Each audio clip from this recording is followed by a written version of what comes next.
ন্যায় নীতি ভিত্তিক সমাজ ব্যবস্থা কায়েম করা। শহীদ রাষ্ট্রপতি জিয়াউর রহমানের ৪৫তম শাহাদত বার্ষিকী।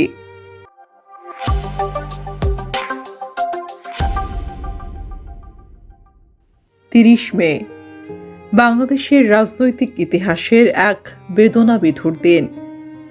আজ মহান স্বাধীনতার ঘোষক, বহুদলীয় গণতন্ত্রের প্রবর্তক শহীদ রাষ্ট্রপতি বীর উত্তম জিয়াউর রহমানের ৪৫তম শাহাদত বার্ষিকী।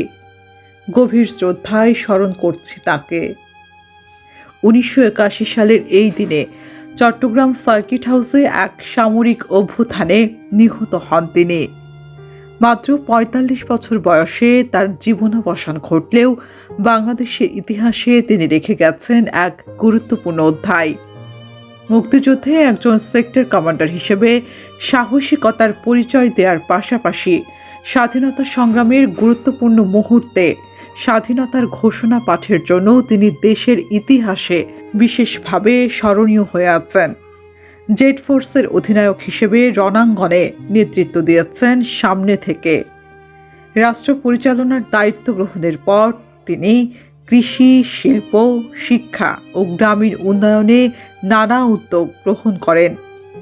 আত্মনির্ভরশীল বাংলাদেশ গড়ার স্বপ্ন নিয়ে তিনি চালু করেন ঐতিহাসিক খাল খনন কর্মসূচি।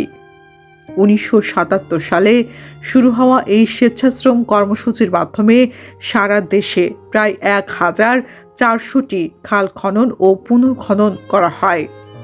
সেচ সুবিধা বাড়িয়ে খাদ্য উৎপাদন বৃদ্ধি এবং বন্যা নিয়ন্ত্রণে ছিল এর মূল লক্ষ্য। নিজের পায়ে দাঁড়াও স্লোগানে তিনি জনগণকে উন্নয়নের অংশীদার করেছিলেন। এছাড়াও তার শাসনামলে বাংলাদেশের বহুদলীয় গণতন্ত্র পুনঃপ্রতিষ্ঠিত হয়। তৈরি পোশাক শিল্পের যাত্রা শুরু হয় তার হাত ধরেই, যা আজ দেশের প্রধান রপ্তানি খাত।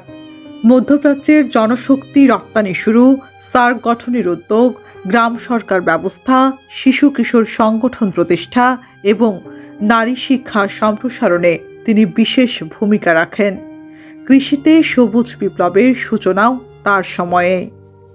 তার শাহাদত বার্ষিকী উপলক্ষে দেশের বিভিন্ন স্থানে আলোচনা সভা, দোয়া মাহফিল, কোরআন খতম এবং শ্রদ্ধা নিবেদন কর্মসূচি পালন করা হচ্ছে। দলীয় নেতাকর্মী, সমর্থক এবং বিভিন্ন শ্রেণী পেশার মানুষ গভীর শ্রদ্ধায় স্মরণ করছেন এই রাষ্ট্রনায়ককে। বাংলাদেশের রাজনৈতিক অঙ্গনে জিয়াউর রহমানের অবদান, নেতৃত্ব ও কর্মসূচি নিয়ে আলোচনা আজও অব্যাহত রয়েছে। শহীদ রাষ্ট্রপতি বীর উত্তম জিয়াউর রহমানের ৪৫তম শাহাদত বার্ষিকীতে তার স্মৃতির প্রতি গভীর শ্রদ্ধা ও বিনম্র ভালোবাসা। তামান্না ইমাম, রাজশাহী প্রেস, রাজশাহী।